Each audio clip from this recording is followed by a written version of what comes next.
Did you ever have a checklist and then at the end of the day, you did not get everything done? So you bumped everything to the next day. And then on that day, you did not get everything done because you had all of yesterday's stuff and then all of today's stuff, and it kind of built up. So you bumped it to the next day. And then the list just kept piling up, right? Has that ever happened to you? Well, today we're going to talk about why cleaning checklists don't work and how we can make them work for you.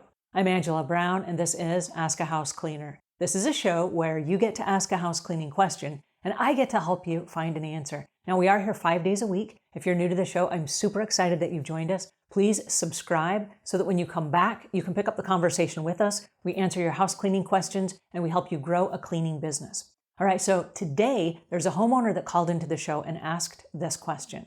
Hi there, Angela. My name's Bree. So my question is actually about lists. I recently found your page and I just thought that it would be pretty beneficial. I'm currently in about a 600 square foot, 2-bedroom apartment with no carpets. It's myself and my son here right now. And we are meeting my husband, who's been gone for 8 months, at his next duty station. And the home we got approved for is huge in comparison to here. I don't know how I'm going to find the time to clean the whole thing. And I thought about lists, but to be honest, I already have a hard time keeping where I am clean. And it's got an extra bedroom. It's got so much space in it. And I was just wondering what your thoughts were on lists and like what list you would make daily or weekly or monthly. All right, so you're asking me about checklists, and I want to suggest it's not the checklist that you need, but the routine behind the checklist. You mentioned already that you're having a difficult time keeping up with the housework that you have.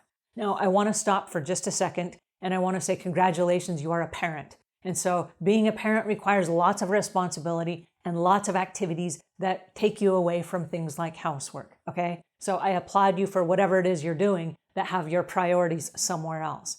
That is the exact reason why most people are not great with house cleaning. It's not because they don't, that they hate house cleaning or that they don't want to do it or they don't want to live in a clean house. It's that they have priorities that take them away from house cleaning. They are parents, they have jobs, they have schooling now for their kids. There's a bunch of other stuff, and house cleaning just gets pushed to the back burner, okay? I totally get that. Okay, so that said, it is easy to create a checklist and say, I'm going to do all these things, and then they don't get done. But what I want us to do instead of a checklist is I want us to reframe the way that we're thinking about that and think of it in terms of a routine. Now, I know in my house, we have a garbage pickup that comes every single Monday morning. No matter what, they come every Monday. And so on Sunday nights, everyone in my house has to run through and bring their own trash to the garbage. And what that means is in your bathroom, in your bedroom, in your office, you got to go get the trash and you have to bring it to the big bin before the bin gets pushed out on the street. And if the bin goes out to the street without your trash, one of two things happens. Either you don't get your garbage picked up this week, or you have to take it all the way out to the curb between now and Monday morning, right? It's not that it's on anyone's to-do list, it's that it's part of a routine. Now, I love the fact that everyone in the household gets to participate. And I'm a firm believer that everyone in every household should participate in the daily activities. Why? Because everyone lives in that house. And when you live in a house and you take ownership of that house and you are responsible for your own activities and your own daily chores, all of a sudden you value the house more. I've heard so many parents that say, oh, I clean all the time and no one appreciates me. They don't appreciate you because they are not participating. And if they participate, now they value the activities because they are part of it. So we, in our home, we let everyone take off their own bedding and bring it to the wash. We let them empty their own trash and bring it to the garbage can, okay? So if keeping up with the chores is difficult, I'm going to suggest that everyone in your house start participating in the activities. Then I'm going to suggest that it becomes a routine, not a checklist. So here's what that would look like. On Saturday morning, and I'm just making this day up, you can do it on Tuesday or Friday or whatever day you choose. But on Saturday morning, everyone in the house takes off all the bedding off of their beds. That's the pillowcases, that's the sheets, the linens, whatever. And they bring all of that to the washing machine, along with the towels, hand towels, face towels, washcloths that they used during the week. All of that stuff is going to be washed on Saturday. Every Saturday, no matter what. Every Saturday. It's just like the trash being picked up on Monday morning. Somebody decided it would be Monday morning. Okay, it's Monday morning. When you decide what day of the week the linens are going to be washed, everyone in the house will go, oh, okay, I guess that's what we're doing now, right? And they will help you participate. Now, after every meal, the dishes get picked up, they get taken to the sink. In my house, we have a 5-minute rule. It's a hot dishes rule. The dishes are hot. And so after a meal, we've got 5 minutes to wash those dishes and get those in the dish drainer or the dishwasher after every single meal. No dishes are allowed to sit in the kitchen sink for longer than 5 minutes because they're hot, right? We got to act on them immediately. And because it's a rule, everyone does it. And I will be clearing up the kitchen and there are other people jumping in, washing dishes, putting stuff away. Everyone in the family knows what the routine is. And because there is a routine in place, it's not on anyone's checklist. It's just part of the way we do things because it's the routine.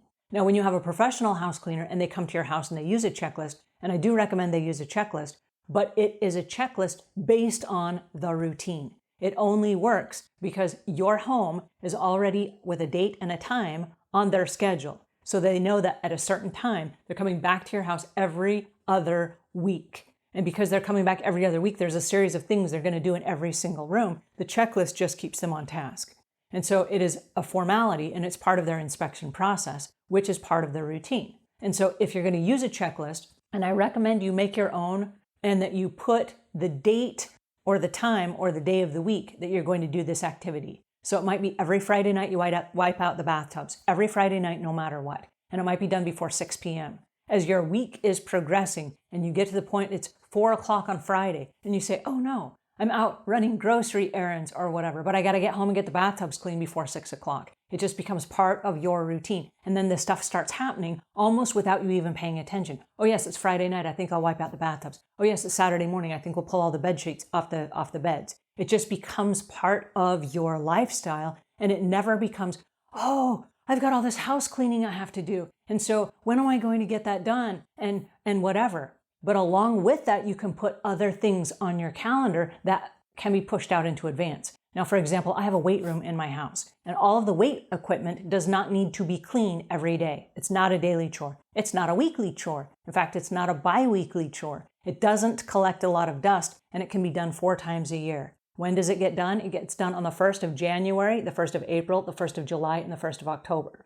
Why? Those are the 4 times a year my weight room will get dusted and cleaned and wiped down from top to bottom. It's a deep cleaning just for that room. Why? It's on the schedule. So if you call and you try to book me on one of those days, wait a second, in the back of my mind, that's the day we're doing the deep clean on the weight room. And so either I have to pay somebody to do that so that I can go free up myself to do another activity, or I have to work around that either the day before or the day after to get my weight room done. But I know that's the time of year that room gets clean. Then I don't think about it at any other time of the year. Not a priority, right? So I don't want you to be frustrated by the priorities because you're a mom. You got lots of priorities and I love that about you.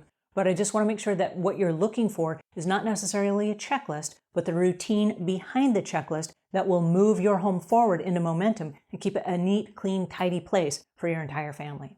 Alrighty, I hope that helps a little bit. Please leave your comments in the notes below because I'm super eager to hear about your move. I'm excited that your husband is coming home. This is a bunch of exciting stuff. I want you to keep me posted. All right, until then, leave the world a cleaner place than when you found it.